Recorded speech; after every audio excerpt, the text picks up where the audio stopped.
Over the years, I've read that as human beings, we only use 5% of our potential. So my mission in life has been to increase that, because I think to have so much potential and use so little of it is such a waste and such an insult to our Creator. There's also a saying that the richest place in the world is in the graveyard, where all the dreams that people had have never been realized. So that's the one major motivation for some of the things that I've done. Secondly, women are still not major players in the economy. So my work of the last 20 plus years, which has focused on the participation of women in the economy, will continue for the foreseeable future, because we still see a handful of women in most sectors of the economy. So only when there's a fair, in fact, when there's a decent representation, I guess I should say, of women in all sectors of the economy, then we will know that our work is done. Thirdly, I very much am an advocate of the belief that we need to leave the world much better than what we found. So my goal is to enrich the world through my own experience. So I guess those would be the three reasons. And I suppose all three of them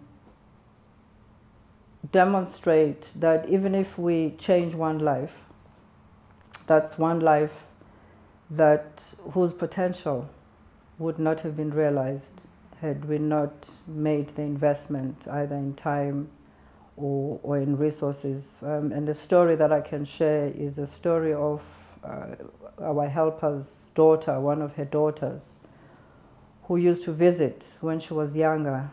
And I used to get her maths and science workbooks, just to keep her occupied, because she was just sitting around.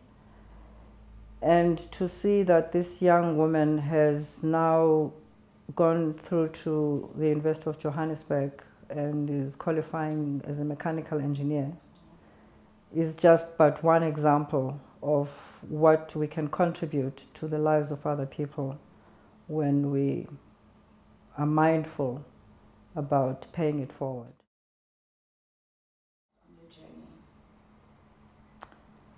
There are many things that keep one steadfast, and I guess I've spoken to some of them. It's when we give to other people, we ourselves get enriched and we grow.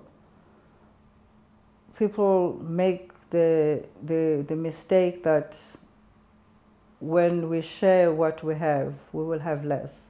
I don't believe in that.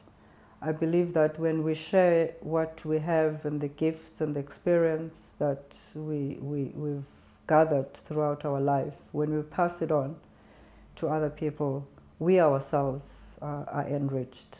So that really keeps me anchored, because I don't use my experience and my knowledge just to enrich myself.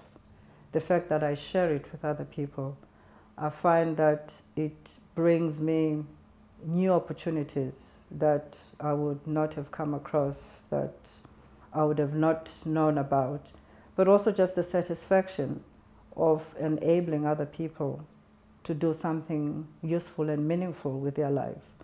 I have personally been a beneficiary of people who believed in me, and I want to offer that to other people, to believe in them so that they can grow their confidence in the same way that my confidence was able to grow through people's generosity of spirit, who just saw something in me and watered it until it blossomed. And I think each one of us who have been blessed that way in our life have a responsibility to bless other people.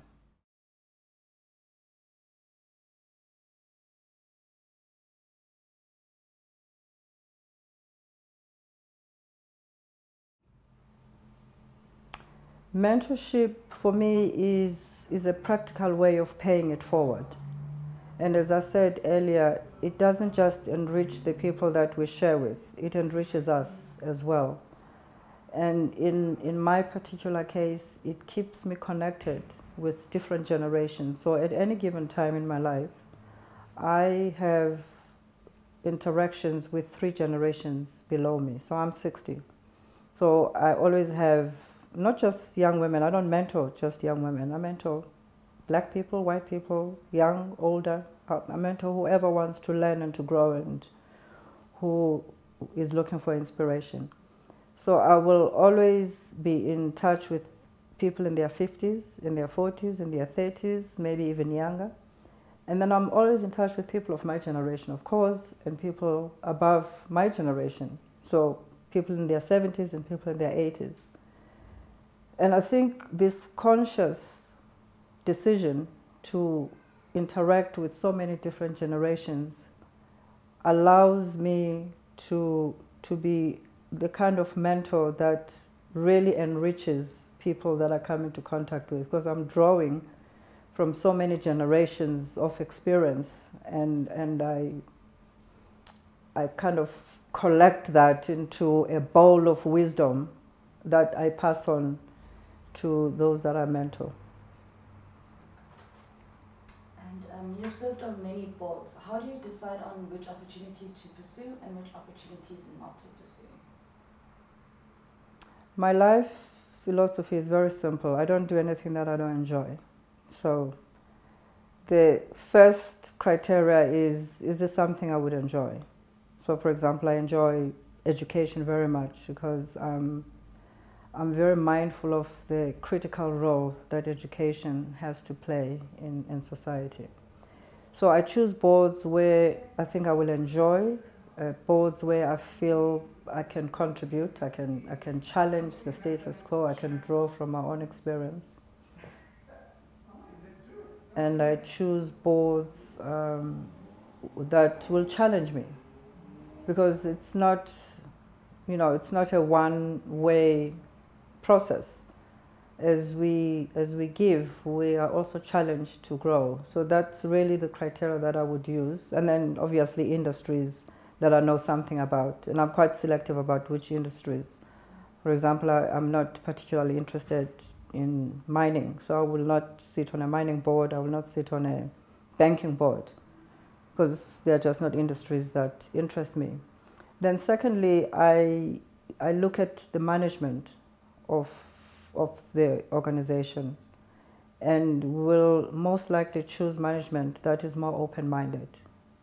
Because if I find things that are not working, I'm likely to challenge them. So I need to work with people who are open-minded, who are going to be open to the kinds of ideas that I would like to contribute. And in my experience of serving on boards, which is almost 25 years now, I have found that serving on public sector boards has been most rewarding, particularly under the leadership of when President Mbeki was in office, because he gave so many opportunities to women in public sector institutions. They were more rewarding because there was so much room to really make change in those organizations than you find in private sector boards. That's good. And you spoke now that you are education.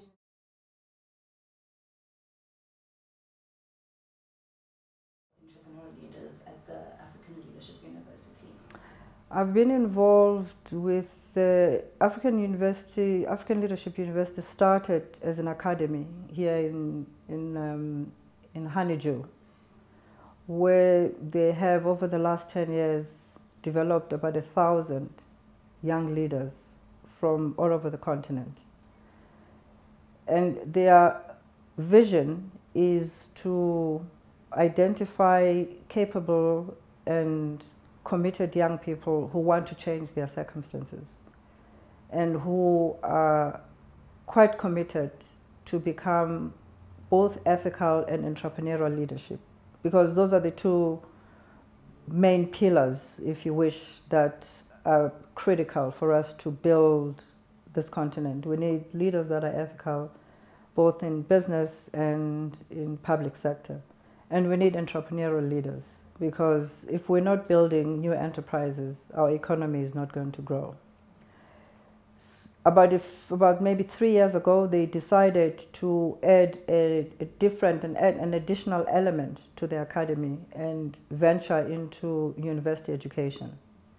And they are now building satellite, what shall I call them? Satellite places of learning in different cities throughout the continent, where they are going to offer learning linked to reputable universities and institutions all over the world, and bring the kind of education that a lot of young people in the continent would never be able to afford.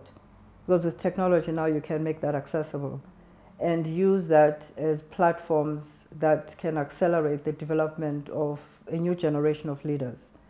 Their goal is to educate these new ethical and entrepreneurial leaders by 2040, who are going to reach about 3 million. So it's a very ambitious goal. And it's exciting because I have seen from the 1,000 young leaders that they've developed from the academy, just how dynamic these young people are.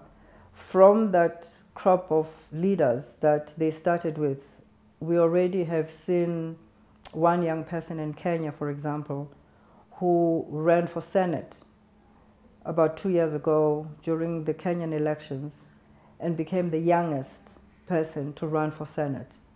So these young people are stepping into their gifts and into their power and into their leadership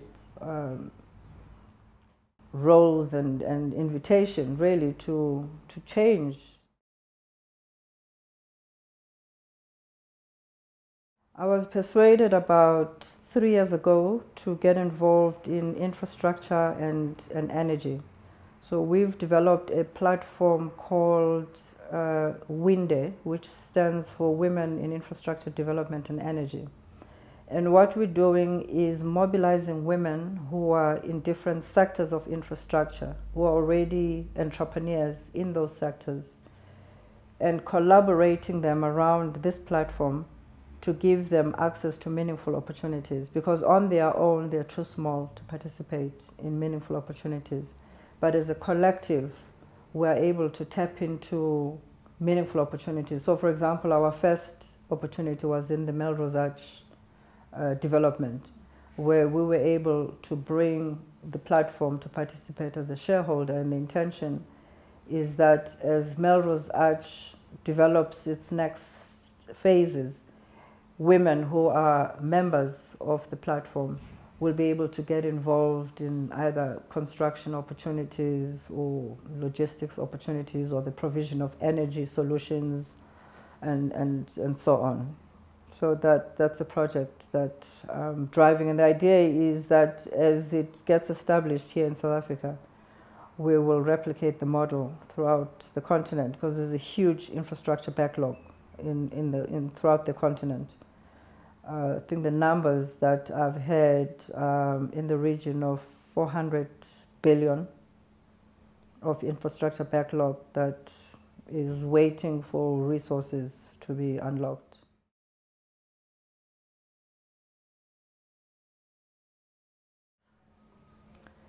I don't need to strike a balance, because everything I do is something that I want to do, something that brings pleasure. So for me, and I guess at my stage of maturity, I don't have young children.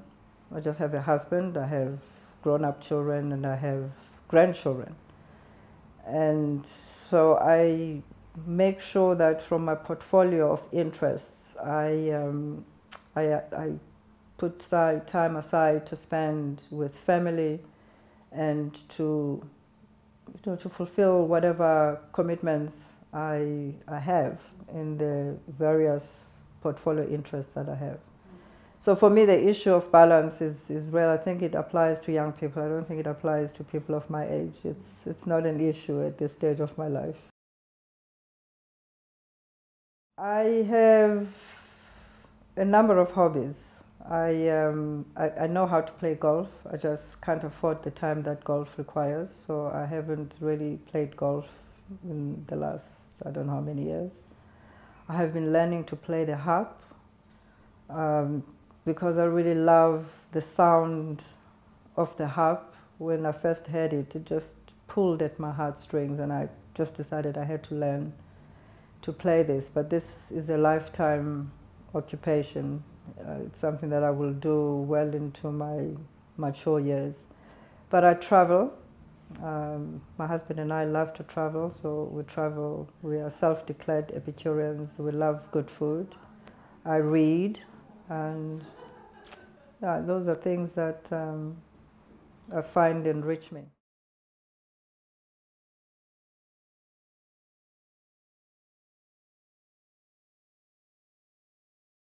I tackle them head on. I have no holy cows. So for me, the best way to tackle challenges is to call them by name, to confront them, to discuss them, to find a solution to them, and move on with life. I don't believe in diplomacy when it comes to challenges. I think that we need to develop the habit of dealing with issues so that we don't carry loads that are not necessarily, helpful.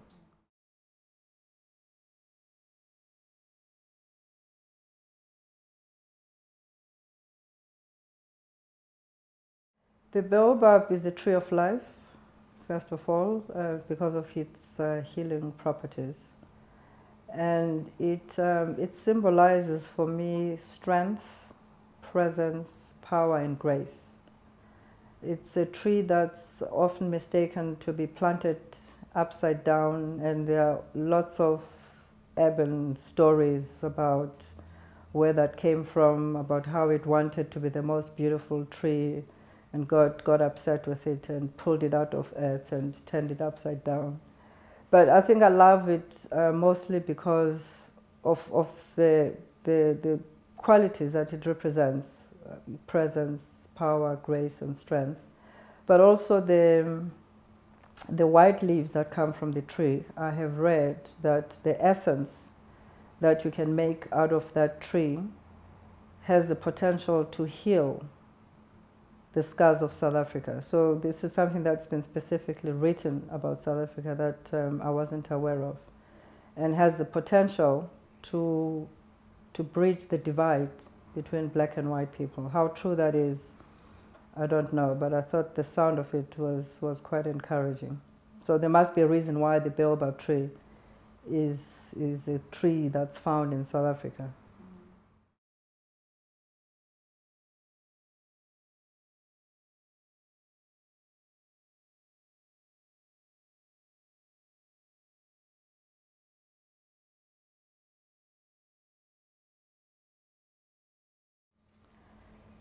The first lesson that I learned very early in my age, in my 20s, was that I'm responsible for my life.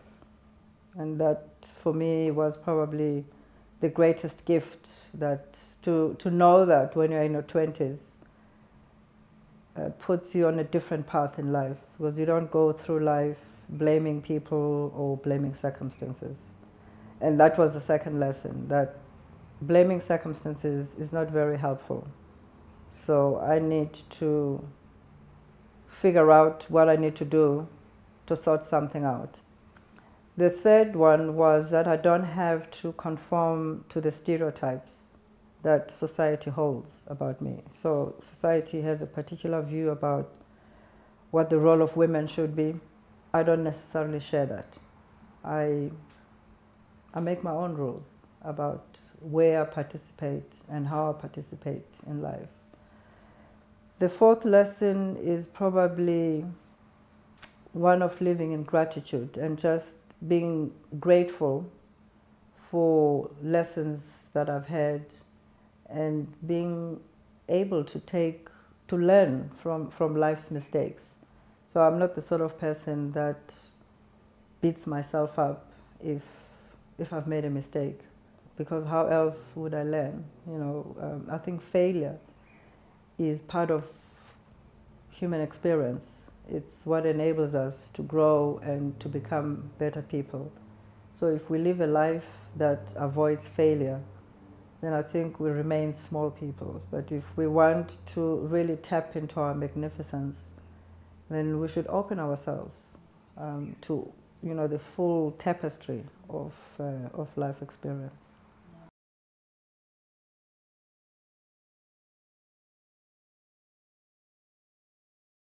I think spring symbolizes a lot of things for a lot of us. I think of spring as a time of new beginnings. It gives us an opportunity to renew, to get rid of old habits perhaps, to set new goals for ourselves. But most importantly, I think of all the seasons, spring is the one season that represents hope. And I associate with it most because my African name is Nomathemba, and it means hope. So I guess if I were to choose a season that represents who I am, it would be spring.